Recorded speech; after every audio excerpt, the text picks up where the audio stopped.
We at Time Shifters hope that you enjoyed this rare and infamous moment that combines a first-rate disaster with genuine historical significance. But now it's time to take a deep breath as we prepare to temporarily reset you. Get your cars to Mars.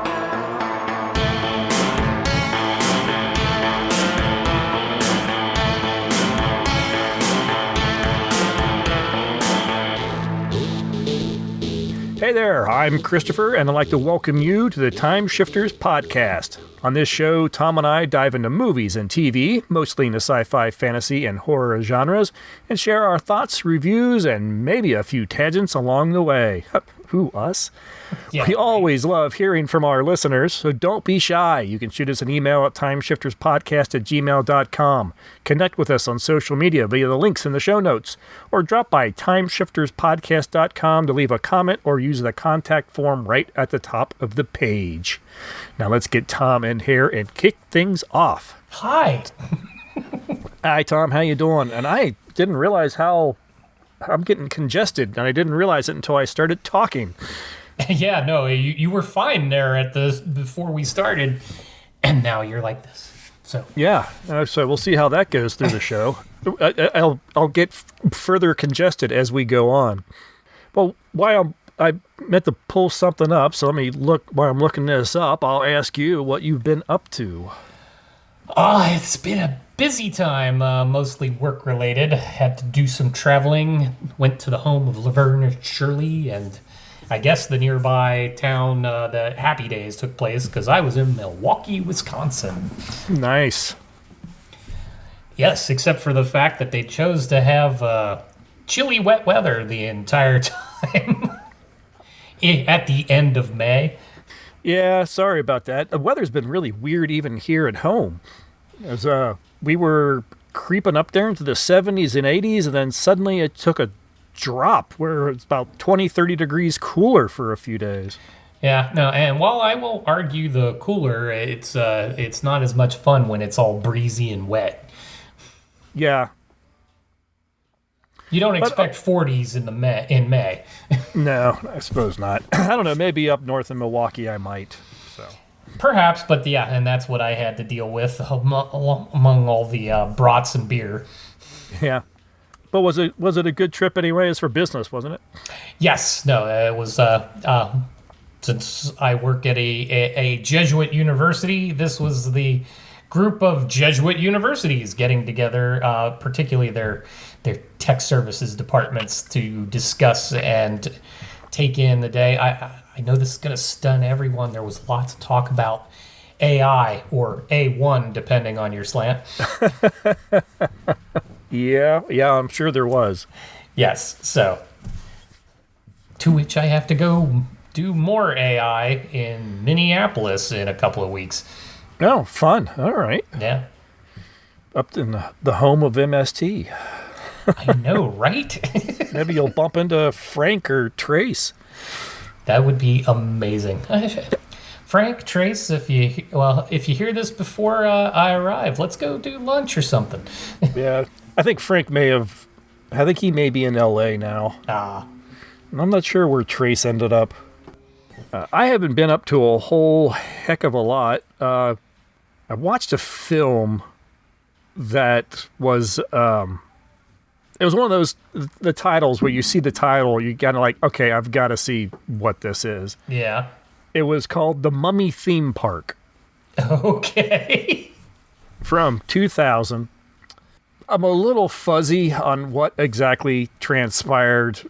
There's an earthquake or something somewhere in the Middle East, and a big chasm opens up, which reveals an expansive tomb, almost an entire necropolis. Mm-hmm. And the local sheik decides to turn it into a theme park, even putting a train that runs through it and everything. Yeah.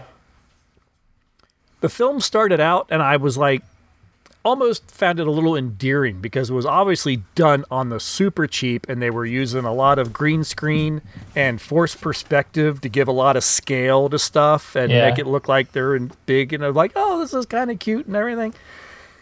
The movie just got insulting by the end of the film. Oh, really? The Sheik looks like he's dressed from like Spirit Halloween. You know? He bought the chic costume off the rack, and it was one of the worst films I've seen, and I've seen some pretty bad films. Yeah. It made zero sense. Everyone, I have a feeling, like I said, there was a lot of green screen, so I have a feeling that there was people that had no idea what they were reacting to at in some points, and it didn't work when the tech or the CGI folks got done. No, it didn't work, and the mummy looked like something out of Scooby-Doo, and well, see, that would work if that was the vibe they were going for. Yeah. And I think that's just it. If they were trying to like really lean into the camp, yeah, it might have worked okay, but they didn't. No. It's like they truly were trying to make something decent. Yeah. And but didn't get there. No, not at all. And like I said, it just became offensive. The depictions of the Middle Eastern people were offensive. Everyone's reaction to them was offensive.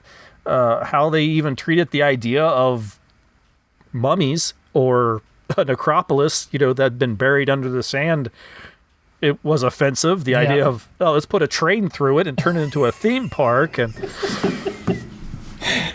it was just so bad. But I sat and watched the whole thing because it was one of those train wreck scenarios where you don't want to, but you can't look away. No, I get it. And I always have this kind of thing. Once I'm in, I'm usually into the end, and it's weird. I've only bailed out of one movie ever. It's impressive. Yeah, it was even more impressive what it was, because it was a Chris Evans, Anna Damaris movie. Huh.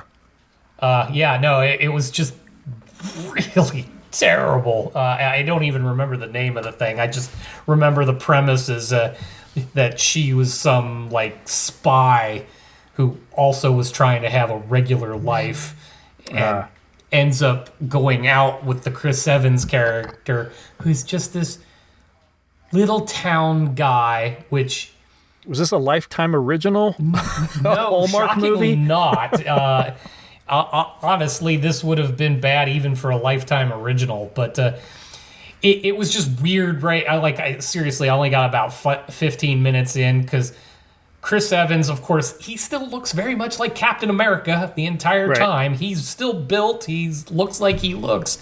And he's like living with his parents, and he's going, oh, shucks, I just can't find the girl. And like... Yeah, I'm sure what? Chris Evans... Yeah, I'm sure someone that looks like Chris Evans would just have a really tough time. Yeah, it just didn't track at all. Everything about it was just, this is wrong. You guys are... I get suspension of disbelief, but this is too much. I wonder... I was sitting there watching it. My wife was in the room at the time, and she was, in awe at how bad this thing was as well. And she would look at me like, are you really going to finish this? And I think there's a little bit of, yes. Yes, I am. Well, now somebody threw down a gauntlet. I can't not do it. Right, yeah. Had she not been in the room, maybe I would have went, no, this is enough. Yeah, great. She ruined it. You had an out up until someone made it a challenge. Yep. Yeah, it was a rough one.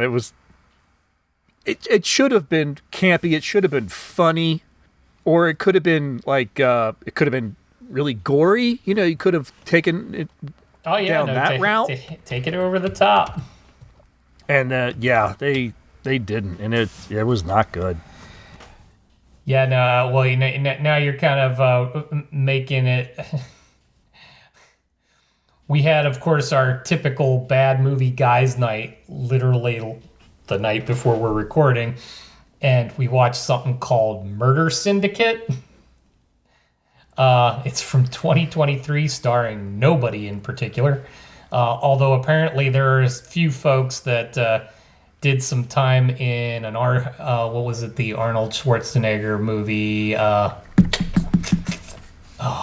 They said it like 1,000 times. I can't remember the one where he's the big tough guy with the guns. Of course. No, it was the one with Alyssa Milano as his daughter. Yeah, I'm not I can't sure. remember. End of Days. I don't know. This was earlier stuff. It's gonna. Yeah. Commando. Oh, okay. Commando. Apparently, two of the guys from Commando who are bad guys make an appearance in this.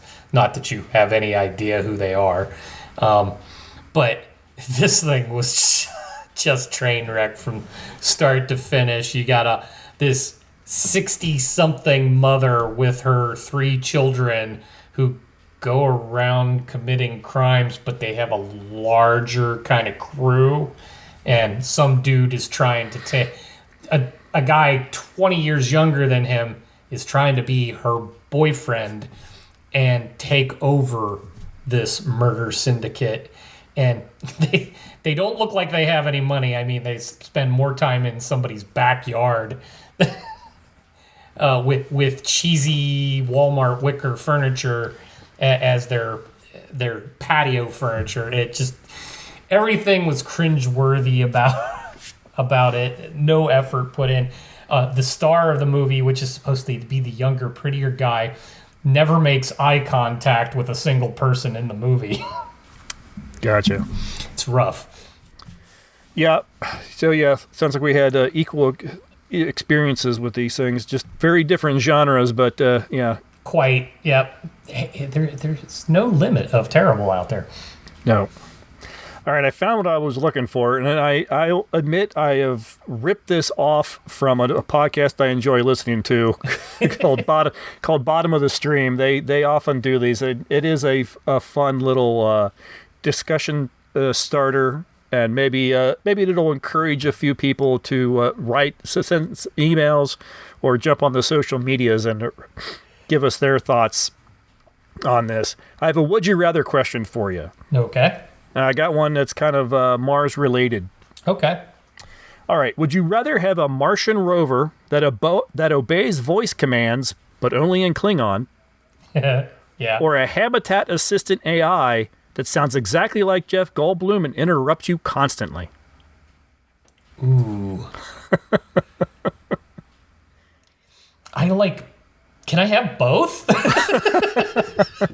Because I could get on board with that. But if I had to pick one solidly, I'm going to go with the Jeff Goldblum one.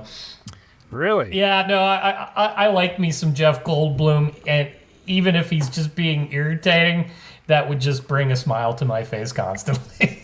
Right up until the time I beat it in. Yeah, even the interruptions, huh? Even the interruptions. I think I'd actually want to go for the rover because it would give me an excuse and make it so I had to learn another language.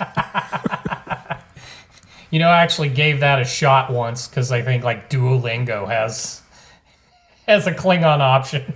They do. Yeah, it was one of those, okay, I gave it a couple of days and then like, okay, I got other things to do. So yeah, so anybody listening wants to chime in. Absolutely. Please let us know what you think. What would be your choice and why? Klingon rover or irritating Jeff Goldblum AI? It's quite the mix. Yeah, absolutely. All right, well, with that, let's go ahead and take a break, and then we'll listen to a promo for another podcast. In fact, I think I'll throw in Bottom of the Stream. There you go. And then when we get back, we are going to take a look at a Katie Sackhoff film from 2018 called 2036 Origin Unknown.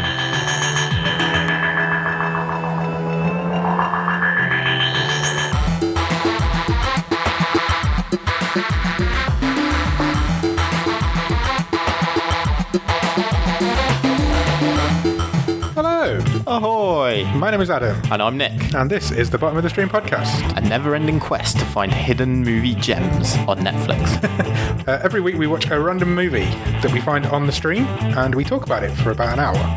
Yeah, as well as that, we round up the news of the week, and we usually mention what we've been watching at the top of the stream.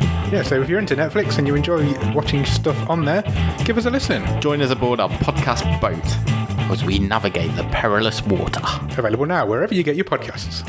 This was directed by Hasraf Dulal, I think, is it correct? And as I said, does star Katie Sackhoff. In 2030, a manned mission to Mars ends in disaster when a mysterious magnetic force causes the ship to crash during landing. In the aftermath, all future missions are restricted to unmanned robotic probes and rovers now entirely operated by artificial intelligence. 6 years later, at the United Space Planetary Corporation, the USPC, only a skeleton crew remains, including mission controller Mackenzie Mack Wilson. She's now forced to work with, or more accurately, under the control of Arty, an advanced AI system, as they oversee the launch of yet another Mars rover. The film flirts with a thought-provoking and surprisingly forward-looking discussion about the role of AI in human affairs, but unfortunately doesn't fully commit to it. Instead, the plot pivots thanks to a new technology created by Arty that enables instant communication with the rover. Mac watches in real time as the rover detects a mysterious signal and discovers a massive cube on the Martian surface. What follows is a tangled web of secrets and power struggles. Mac's estranged sister, who also happens to be the head of the USPC, reveals that Arty, destroying a foreign satellite orbiting Mars, has escalated international tensions to the brink of war. Mac, meanwhile, enlists the help of former mission controller Sterling to investigate the cube, only to discover a hidden crawlspace beneath the control bunker that mirrors the cube's architecture. Oh, and the cube? It teleports itself to Antarctica. As the situation spirals, Sterling challenges Arty and is promptly killed. The film then veers into murky philosophical territory involving humans, AI, androids, and the implication that Arty might be God? All this and more in 2036, Origin Unknown. Yeah. Yeah. There's a lot in this film. Yeah. And somehow not. And somehow it does absolutely nothing and goes absolutely nowhere. I really thought we were going to get something interesting in the beginning. Yes. We're seeing Mac, and she is complaining about to her sister, complaining like you can't let AI, they don't know how to, if there's a problem, can they make the quick adjustments, can they make the calls? Really, I mean, the discussion we're having now about AI in our life, they're having this discussion almost a decade before AI becomes a real thing. Right. And I thought, oh, interesting. Well, and they even have the scene in there where if she doesn't come up with a new plan to get the rover down on Mars, Arty was prepared to just let it happen because failed mission. Yeah, no, something went wrong and it couldn't quite adjust accordingly. Now, granted, the calculations she was doing on the fly with what little amount of time that she had to do it, and the AI didn't do that either. I have a little struggle with that, but the notion that she was be able to come up with something a little more creative that might have not been within the bounds of the program to go, well, because if you did it, you're going to break something doing that. And I'm like, but breaking something was the point because it was already broke. Yeah, they definitely hammered it home with the idea that, the AI is in charge of this mission and she's figuring things out with literally pencil and paper. Yep. She's drawing her ideas out. Yeah, no, and well, her scribbling out a couple of mathematical things on there was a bit of a stretch, but okay. Yeah, because the mathematics had absolutely nothing to do with the final solution. No. No, so it was like, here, do something that looks like it's official, even though no. In fact, any of her sketches were kind of pointless. Yeah. Honestly. They were literally there to try to do the whole, this is human and that's not, is pretty much the only reason she had a sketch pad and a pencil. Now, because we're focused on Mars, I want to bring up very quickly, and then we'll move on because there's nothing we can do about it. when they made this movie, they knew a lot more about Mars, including weather and all that. We've had rovers there for a while. And yet, again, we get a movie where there's this ginormous storm and you can't see anything because of all the dust. And I even, after watching it, I'm like, I literally went and did the research, and yeah, you can get winds up to 60 miles an hour, and yes, it'll blow dust, but because the air is so thin, it doesn't really amount to much. So everything to do with what they showed you on Mars wouldn't be accurate in any way. Yeah, they said because Artie even pushes up the launch of this probe because there was a big sandstorm coming Right. Right at the landing, but then of course they drive right through this storm through the rest of the film. Yeah. So I'm not sure why that was a problem. I can forgive the stuff from the 50s, but this is... You're in 2018, you should know a little better and learn to work with it. I would be willing to give it a pass if it actually played into the plot. Right. Or it actually created some sort of threat. But as I said, okay, they're in the middle of this sandstorm. They've landed. The storm's all around them. And they're like, oh, we detected a signal. Let's drive to it through the storm. So the storm isn't a threat. Well, and if we pay any attention to the rest of it, like that Mars One spacecraft that was trying to land on Mars at the time also was flying through some wretched storm until you're to presume the cube with its electrical powers disrupted and destroyed the ship. But again, why are we doing this? The answer is they didn't have the effects budget to make it look right. Maybe. That's all it is. Yeah, maybe. Honestly, that question came up almost every step of the way through this film is, why are you doing this? Yeah. It seemed like a whole lot of half-baked ideas loosely weaved together. And then until it got to be about an hour and a half, and they said, that's a movie. Kinda. I mean, yeah, because you could go further, like the discovery of the cube, and the rover comes across the cube. Artie's made out of the cube. As we discover, right? Right. So why is it drilling into it and doing anything to do with this? Because Artie doesn't know it's made out of the cube, or is at least acting like it doesn't know. Yeah, it's been blocked, and well, the cube thing irritated me too. We had the potential of a really good kind of AI-driven story. You can still have some of the Mars elements and all that and have the argument over this. They had to still dig in a little alien bit into it, and that bugged me. I'm like, can't we go ahead and say, especially since the way they kind of alluded to there were competing AIs on Earth. That's part of the deal with the different countries and all. Like China would have had its own version of probably Artie, and the way that it would handle its own things. So you had the ability to make essentially competing AIs and either come up with a storyline where maybe they finally figure out how to work together and then make the decisions that we get toward the end of the film, or one feels the need to usurp the rest of them and you still get to the end of the movie. But the fact that you had to mention alien anything at all was just, it was a cop-out on, and it was convoluted for a movie that already had too many things trying to go on.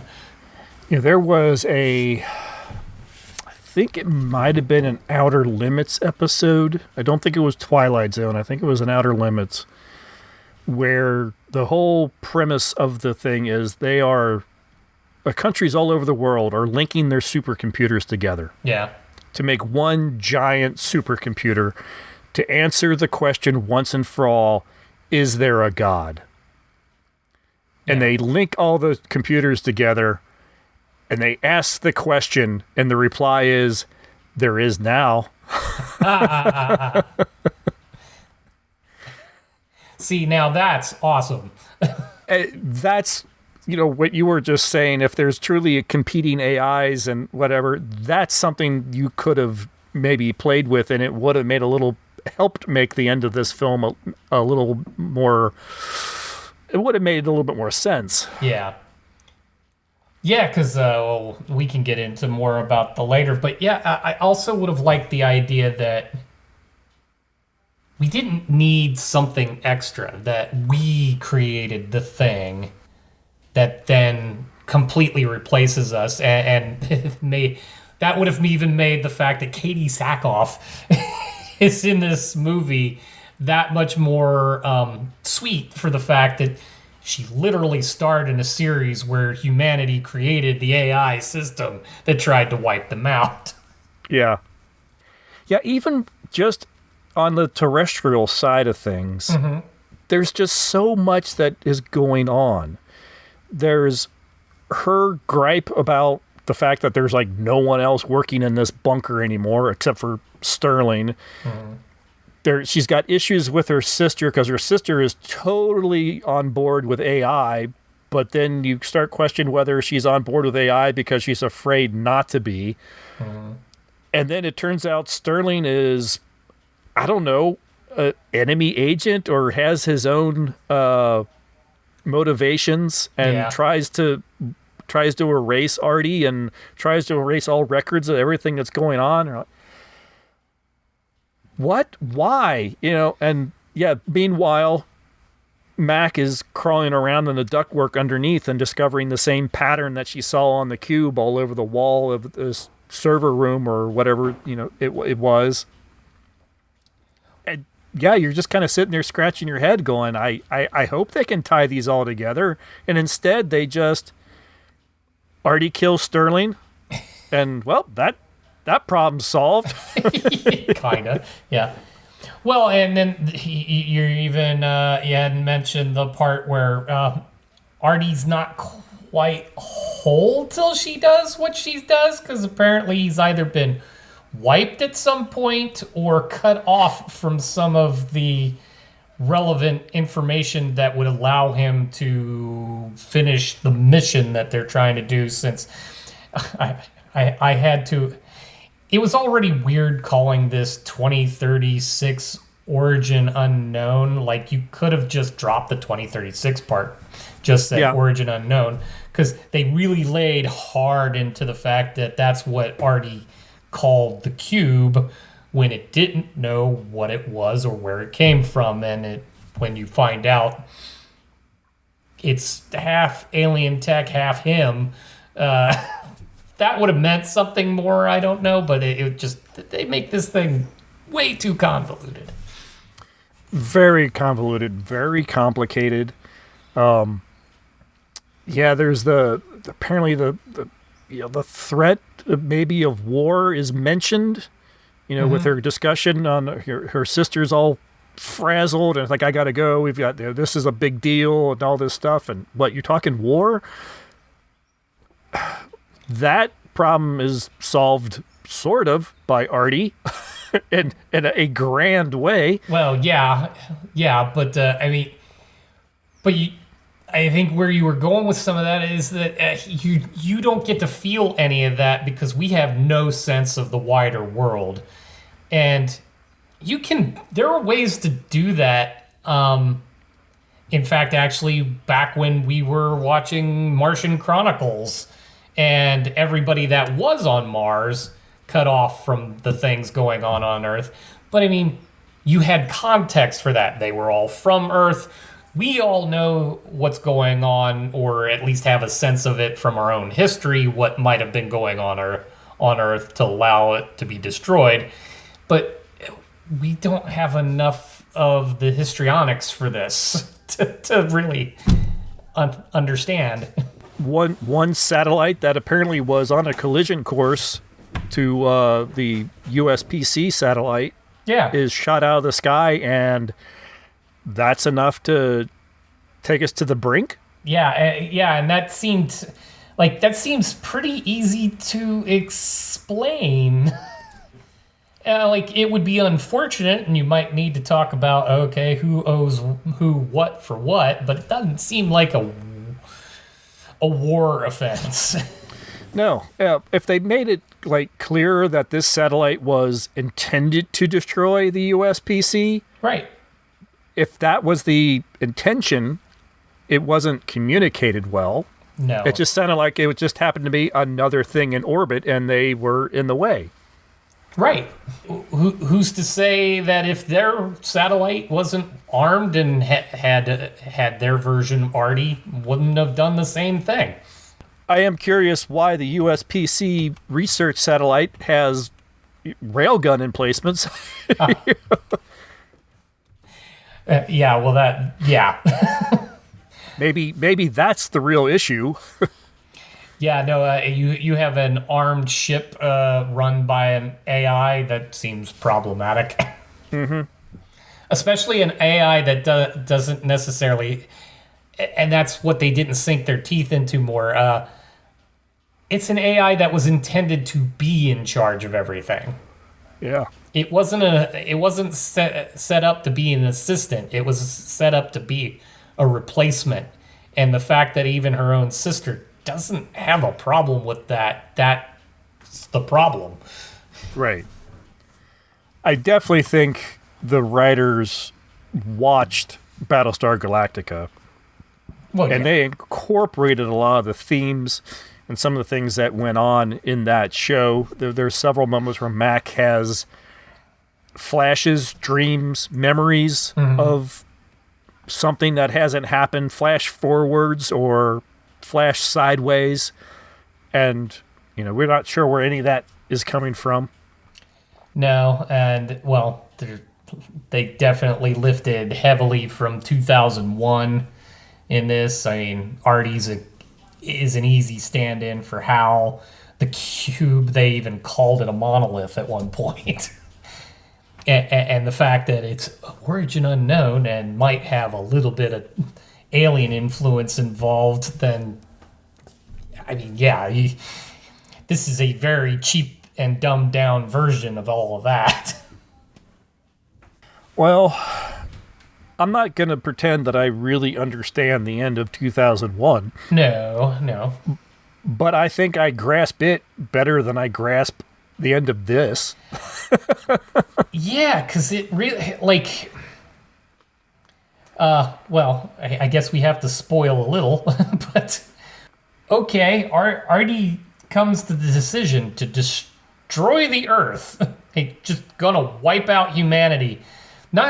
And pretty much the planet, because he does it with extra gusto. I mean, we watch it as a flaming ball by the time he's done.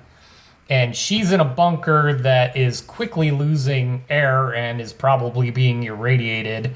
I actually give him a little kudos for Katie's makeup work that they did over the course of the next few minutes, where she was running out of air and it was probably being irradiated. Her face darkened a lot, especially around the eye sockets and all that. And I'm like, oh, okay, you're trying. You did good there. But then when she dies, and then she's back and she's got a message to herself. I'm not sure I'm following what happened there. They also showed that Artie had the ability to make, like, bodies of some kind. So was she one of those? That's what I gathered, is that we have done this before and we'll do it again. Again, lifting directly out of, like, Battlestar Galactica. The fact that this has all happened before. And her message to Artie, we see, not to herself. Yeah, I'm not sure why she's talking to herself, why she is suddenly aware of this having gone on.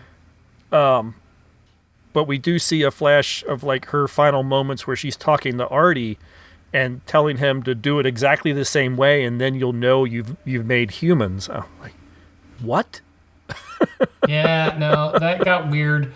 And then when she's essentially inside one of the cubes in an office chair, of all things, I thought that was a peculiar choice. And then she's traveling to somewhere through hyperspace to meet with other cubes, and Artie is kind of sort of explaining that there were other humans that were worthy of saving. But to go where, to do what, to what end, I don't know. It really, it was already off the rails, and now we're gone over the cliff and into the water, being eaten by crocodiles. It just really off. Yeah, I'm not even sure what exactly warrants Mac to be worthy of being, joining this group. She seemed more than willing to unplug the damn AI. Right. She's not embracing it. No. I don't think she's learned any truths to humanity or anything in the course of this film. No, and I mean, there was this weird attempt to... She was trying to get Artie to be more human earlier in the film, but then he's trying and asks, does this mean we're friends? And she says flat out no. And then he brings up the friends thing later when he's quote-unquote saved her. And it just doesn't play out right because there's no throughput for that. It's not right. It just... No, someone was trying to be really creative, and I think they were, but just not consistently. They like, as I said, they were telling a half dozen different stories and trying to connect them all, and it just didn't work. While I was researching a little extra on this as I was going to look for the reviews and all that, to which when we get there, there's only one professional one, lots of online stuff, but one of the online folks made the interesting point. This is also a movie where the director is the writer. Yep. And felt that is not always a great combination because you don't have anybody else involved in giving perspective to challenge you to make it better. And this one definitely suffers from... The director/writer had some really interesting ideas, but I don't know that he executed very well on it. No, sometimes you need somebody to tell you no. Yes, yeah. Or, great idea, but... Well, and even if you're onto something, but you're not, you have it in your head what this all means. If somebody can stop you and go, what was that about? Mm-hmm. Where was that going? What does this mean? Do you have a way to maybe sure that I'm sure it's in your head and you understand it. How can you get it out so that the rest of us do? And without making it, you don't have to spoon feed everything. That's no fun either. But get us there. Get us all on the same page. Yeah, I think that's it exactly. This is somebody trying to tell the story, and it all makes sense in their head. Mm-hmm. But they're going off on all sorts of tangents, and you're like, I'm not following anymore. Yeah. So you went to Paris. In a former life, I would have loved to have become a movie director. But I also know there's the story that's in my head and my ability to get it out. And my ability to get it out is what undoes me every time. Yeah. I don't even propose that I'm always eloquent on here. So forcing people to pay me money to get that out of me, I knew that wasn't the direction for me. I don't think it was for him. This was the visual equivalent of, someone saying and doing something, and then someone asking, well, why did it do that? I don't know. I liken this too, because we've discussed before where there are movies that are just, a dreamlike state, and that can be a good thing. Mm-hmm. But this movie feels like somebody trying to explain a dream that they had. That's never a good thing. Right. No.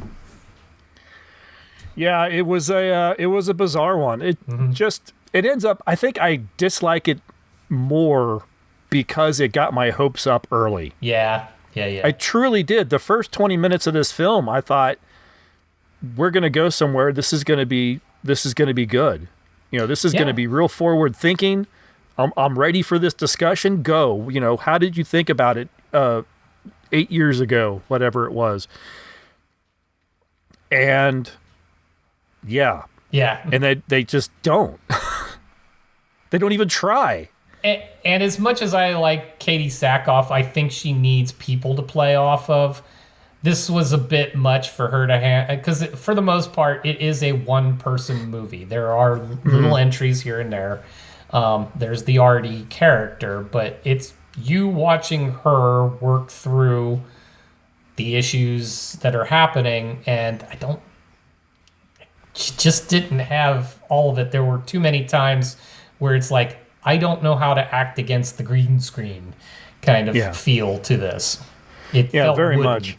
Yeah, which is odd for someone who probably worked in front of a green screen quite a lot in her previous employ. True, but as an ensemble. Yeah, that's true. And again, in the first 20 minutes, there's a lot of moments that I actually really like between her and Artie. Mm-hmm. That character, I'm sure they had someone off screen doing the voice, or maybe they had someone doing the voice in camera. I don't know.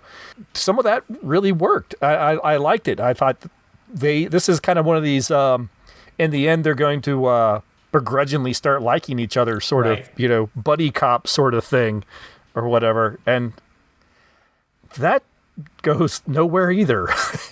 because suddenly he's the almighty or something. Yeah. And that's ultimately it. You don't even know really what just happened. And it's like a causality loop or something. I mean, did he create himself? That's kind of the impression I was getting. That's as good an explanation as any, because that was part of what I was struggling with a bit too. And I guess this is because whether the cube came from somewhere else or the cube is him, or because of all of this, like you say, the causality loop, he is because he is. But the destruction of Earth and her in it and on the bunker, I'm like, don't you need that? Like, you're there. Or are you just the cube now? Like, I don't know. And you didn't really let me hang my hat on something. Maybe he feels it's safe to destroy himself because he knows he'll create himself later. That's what I'm saying. Yeah, I know. It's twisted. And I can get on board with these, but you gotta do it better. Yeah, like I don't know what to think, and I don't know what question to ask to get there.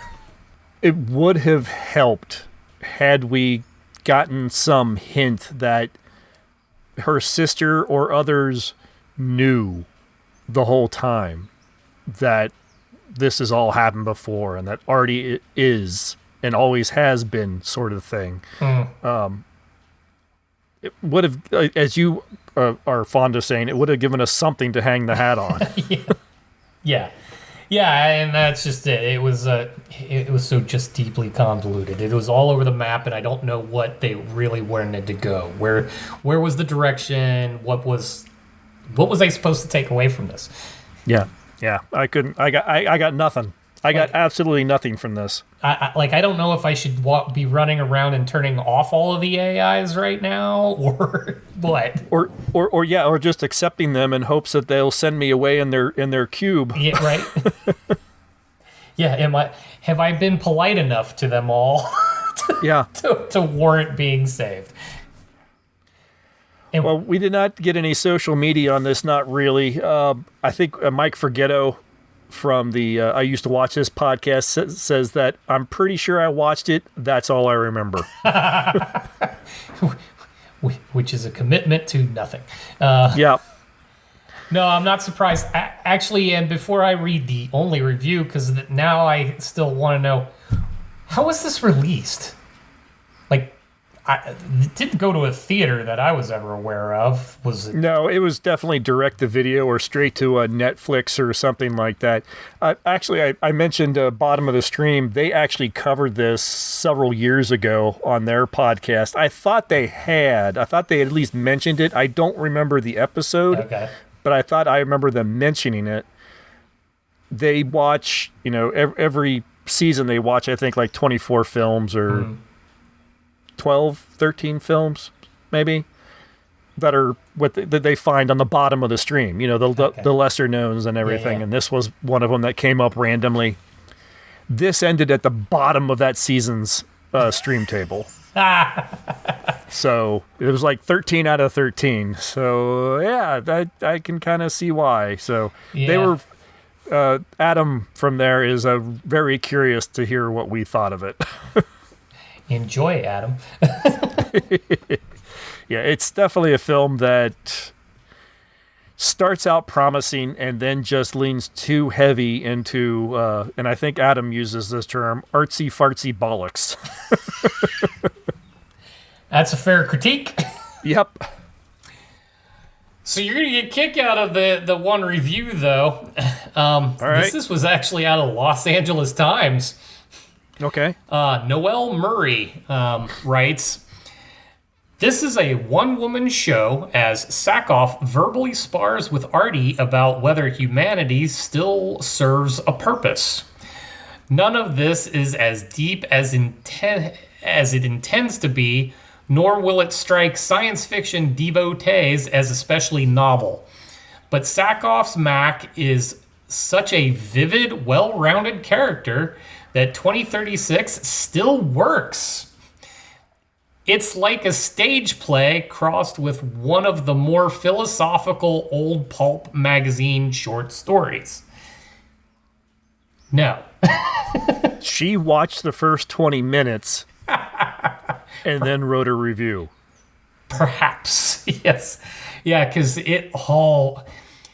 Just when you think you're gonna get a decent climax, I mean, the destruction of Earth, you're like, okay, what's next? And it all just goes weird. Yeah, this film could have ended in about a half dozen different places, and I think I would have been happier Probably, with yes. any of them. And much like you were describing an Outer Limits episode or something, this should have been like that. This should have been a short story film. Yeah. Yeah, the pushing it to feature length, wasn't it about an hour and 30 some odd minutes? Yeah. I Yeah, think that's what that was. Way too long for the stories they were trying to tell, because that's where it just gets into the metaphysical and let's have swirly lights and images and dreams and discussions and you have been chosen and oh my god, Yeah. padding. Padding, plus you literally harvested anything that ever came out of sci-fi fantasy ever, and you thrust it into the last 5 minutes of the film. Well, we wouldn't have known if we hadn't watched, so We do it so that you don't have to. yeah, exactly. Hopefully you're listening to this before you go and try to tune into this film. and if you do, can't say we didn't warn you. Exactly. Next time, we are going to pick a title that maybe would have been better served if we ended our series on it. But we are going to watch Last Days on Mars from 2013.